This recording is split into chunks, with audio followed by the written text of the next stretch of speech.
This is a video to help people get up to speed with VASL, Virtual Advanced Squad Leader, in anticipation of the 2020 Albany, New York State tournament in December.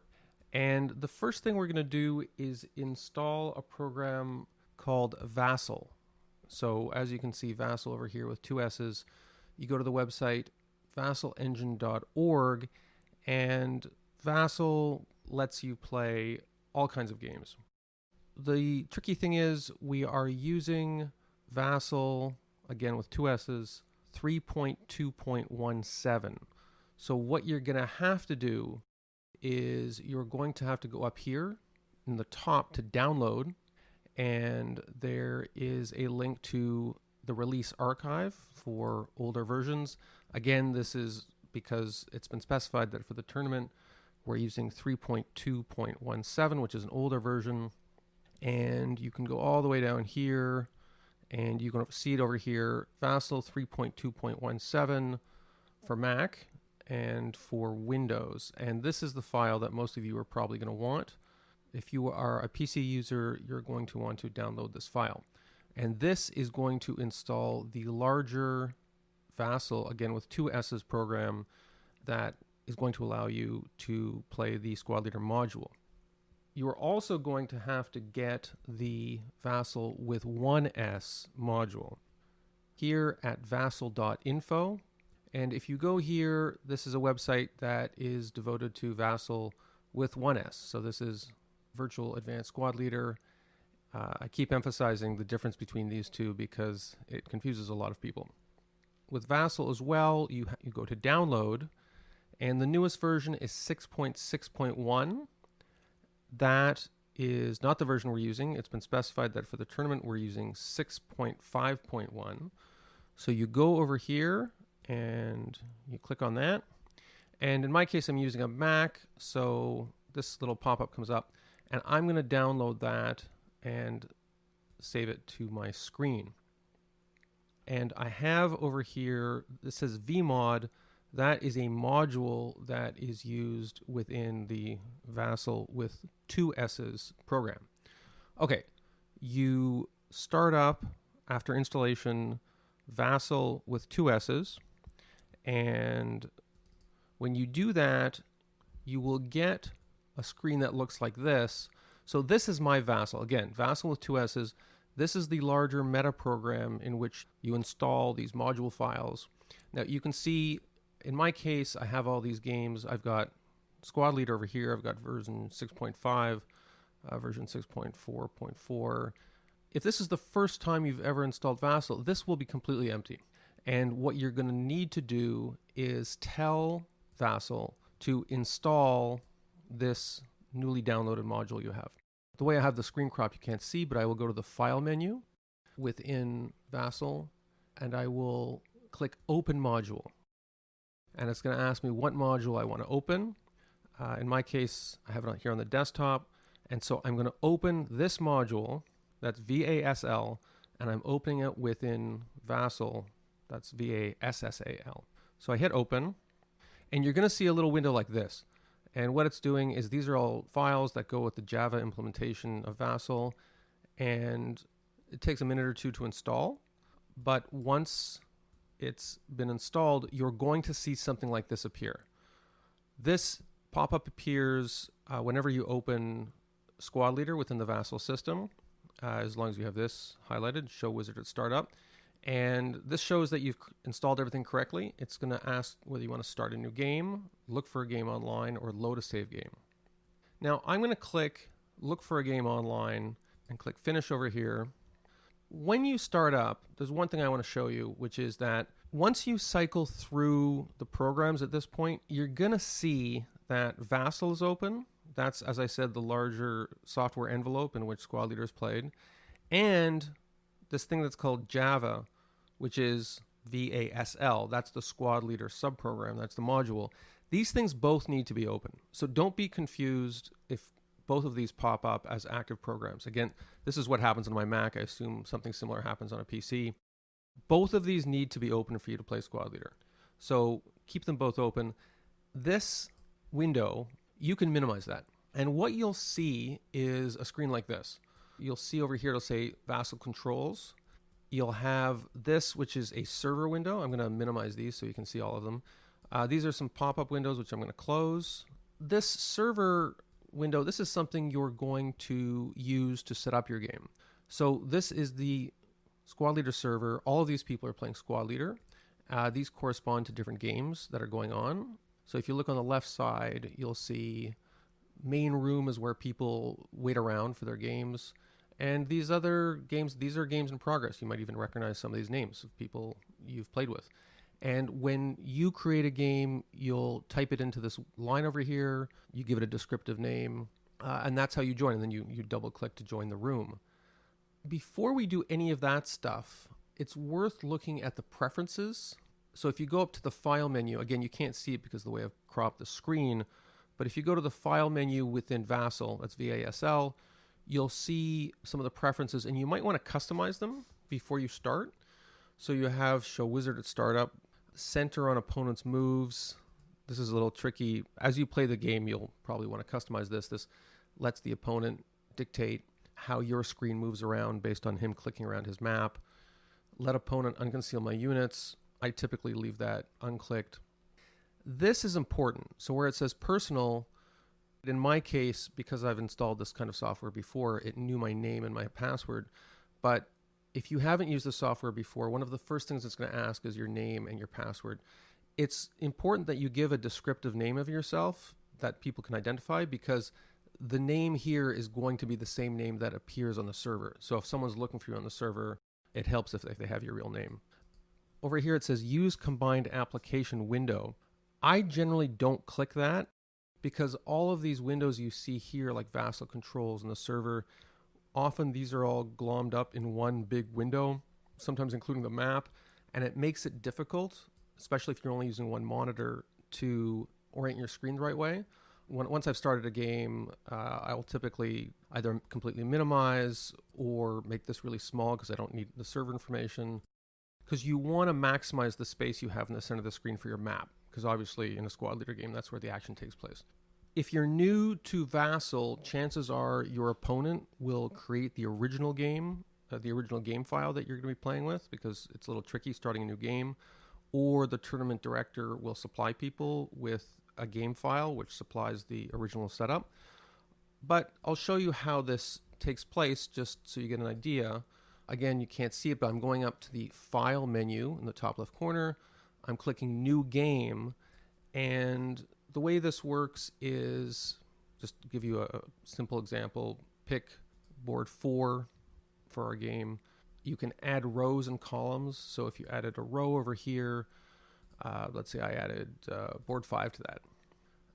There are options to crop the boards, to add overlays, terrain SSR, which actually is one of the best features of the game. So for instance, in our imaginary game, right now it defaults to June, but if I put this to November and I put apply, the grain disappears.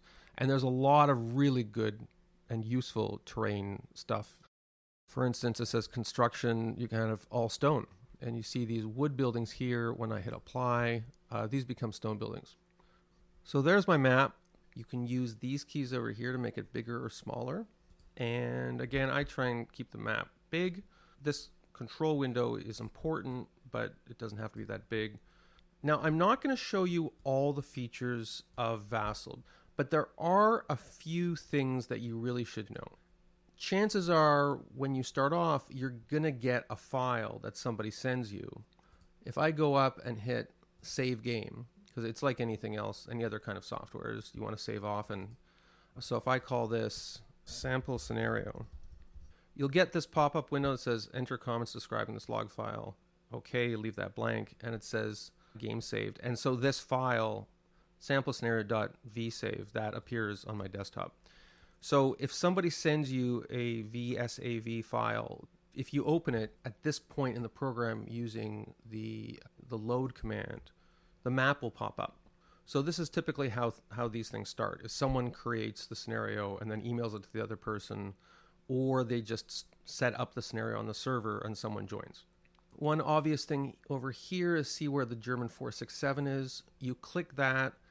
That will give you access to thousands of different kinds of counters. I'm not going to go through all of them because you can click around, except to say that they're organized in cascading menus.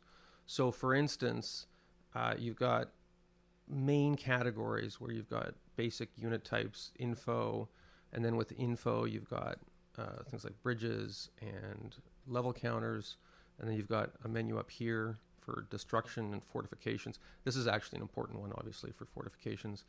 But for instance, if you go to allies, the allies further break down to Russian, American, British, French, etc. And then that is further subdivided: squads, half squads, single man counters, support weapons. If you go to support weapons, there's a further breakdown: machine guns and mortars.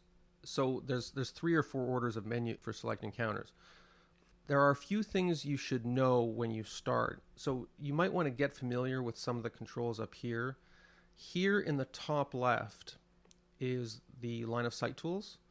So the small L is for you to do private line of sight where your opponent doesn't see. Typically, if you want to stay within the spirit of the rules, you use the other one, which is the capital L.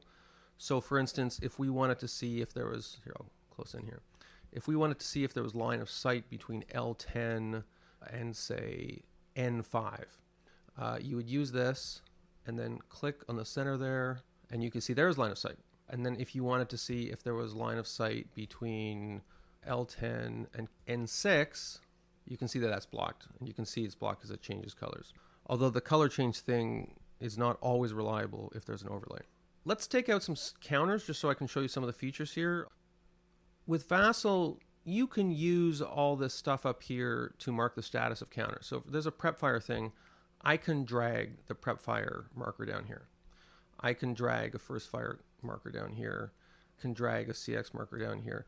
Most of the stuff you need is up here. You'll see there's little red triangles here. That means you can click on it, and then this is obviously residual, and then you drag, I drag a 4 resid, or I could drag a 6 resid.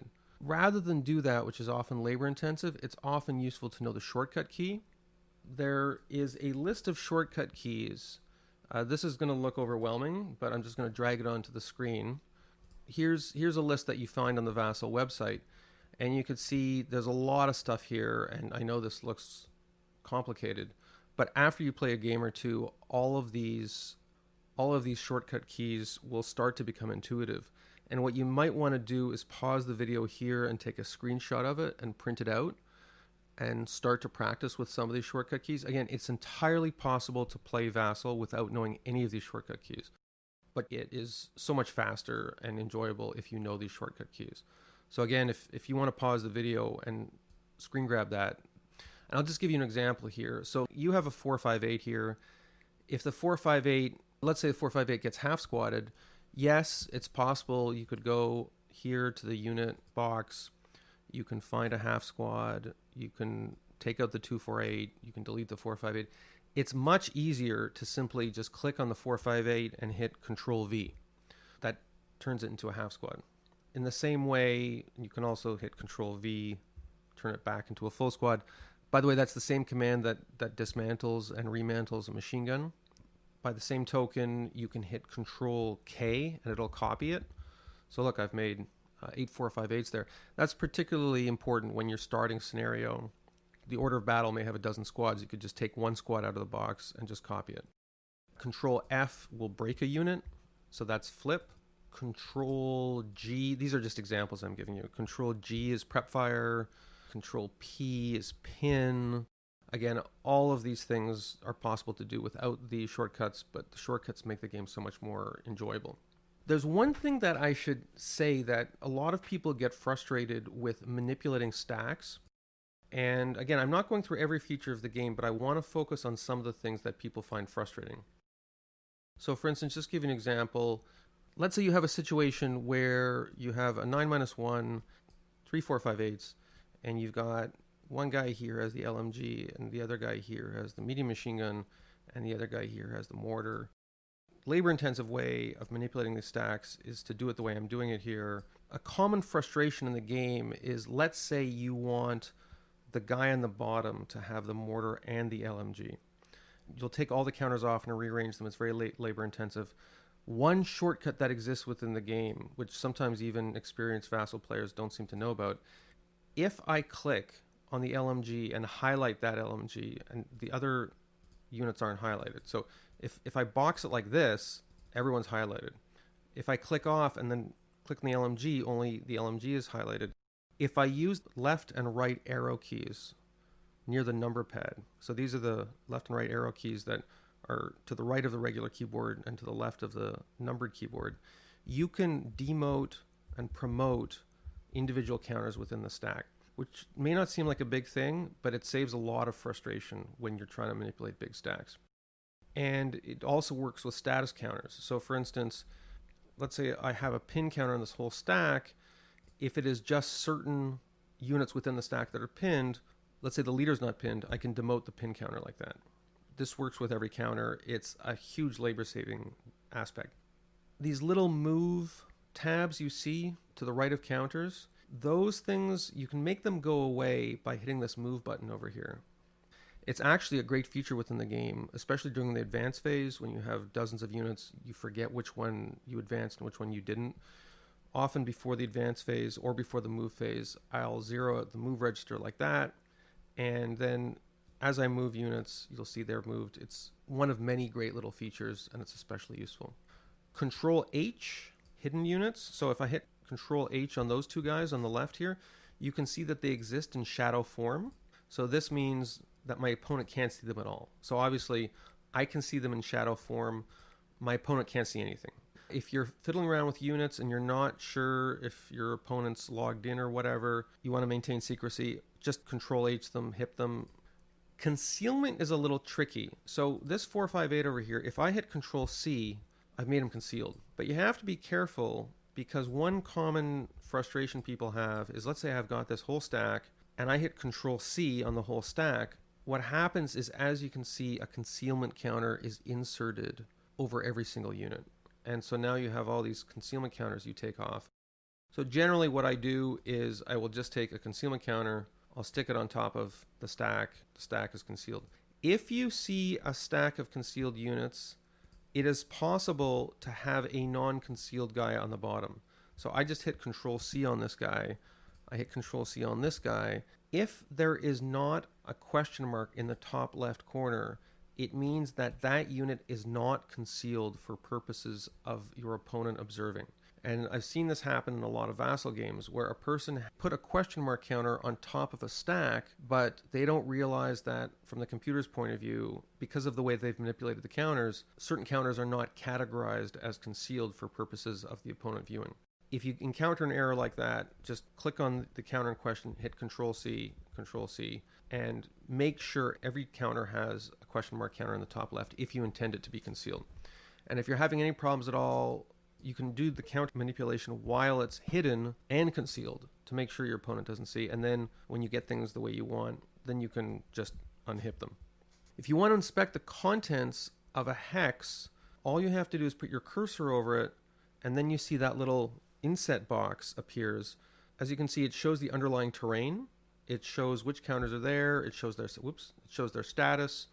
To repeat, there's a lot of features here I'm not going to tell you about. I'm focusing on the common sources of frustration people have. One thing that you really need to know about is probably the first thing I should have mentioned. There is an undo button. So over here, top left corner, that reverse arrow is undo. So let's say I have everything here, have everything selected, and my hand slips and I hit Control D and I delete everything. Go back here, hit the undo button, and you could hit the undo button several times to reverse something you've done. Again, a source of frustration, you're not only going to undo things you've done, you're also going to undo things your opponent did. You should notify your opponent when you're hitting the undo button, because if he's doing stuff at the same time you're doing, he's going to want to know that you might be undoing some of the stuff he did. This button here with the red star on it, as you can see, there's a little label that pops up. It says hide, show pieces. It's 3 different modes. The first mode is this, where you see everything. If you click it again, you're going to get rid of all the counters from your view, but you're still going to see terrain features that you may have. If you've edited the map, you're going to see terrain features. If you click it again, you're going to see nothing, just a map. You click it again, you revert back, and sometimes people hit this and they think they've deleted all the counters they haven't. Sometimes another common mistake, this big L lost here, when you click that, it automatically clears away all the units. So sometimes people click that and they think, uh-oh, I've gotten rid of all the units. They click this and this doesn't work. The reason that doesn't work is because the program has cleared the map so that you can do a loss check. So one way to get rid of that is right click anywhere on the map, and that gets you out of the line of sight function. If you're panicking, you think you've deleted all the units, you can try hitting the undo button, you can try hitting the terrain button over here, but often it's because someone did a loss check and they forgot to right click. As with any other software program, you should save often. Typically it's good to save after every half turn. I've covered most of the basic functions, especially in the map menu here. I'll just briefly turn my attention to the control window over here. This button in the top left, that brings up the server menu.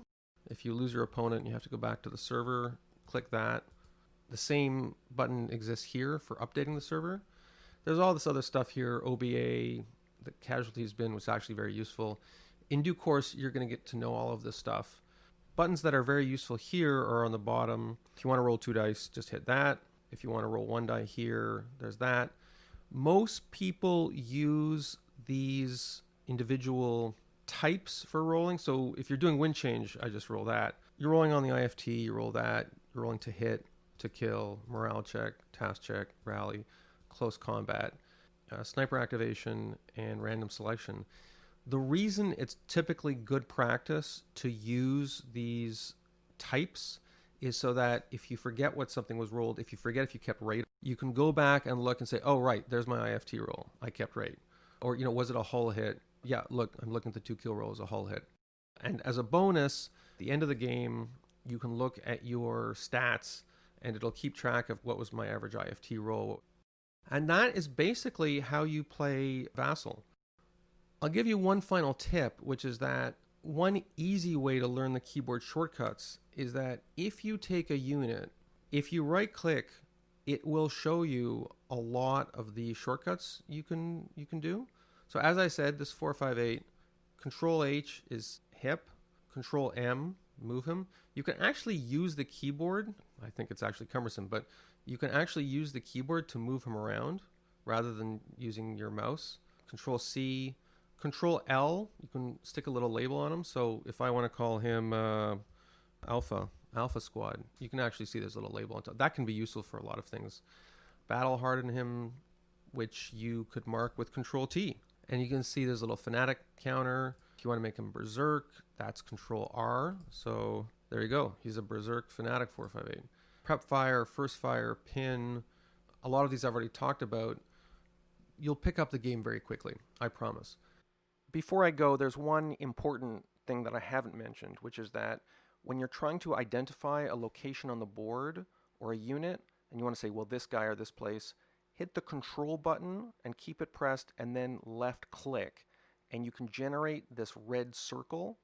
It has no game function. It's just a communication thing where you can signal to a person this place or this place or this unit. Control, keeping it pressed, and left click. Anyway, have a good time. And if you have any questions, just email me at jonkay, JONKAY, @gmail.com.